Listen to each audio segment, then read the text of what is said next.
Agriculture University. I'm doing my Masters in Agriculture Extension Education.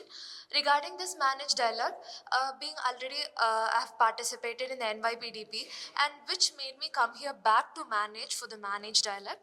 And it is a truly enthralling experience for having such a vast number of participants, especially from a scientific community, especially from experts. I had a great time interacting with all of them, having ideas. They have given me ideas about my research also. I've gained insights about everything, every aspects of extension, and also I've gained insights on how to see extension in a different angle.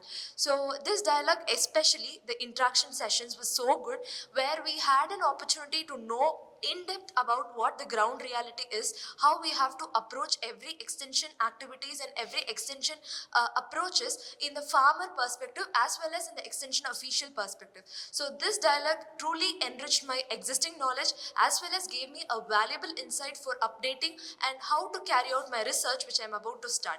Thank you so much, Manage, for organizing such a dialogue, and expecting more and more opportunity to join and manage. Thank you.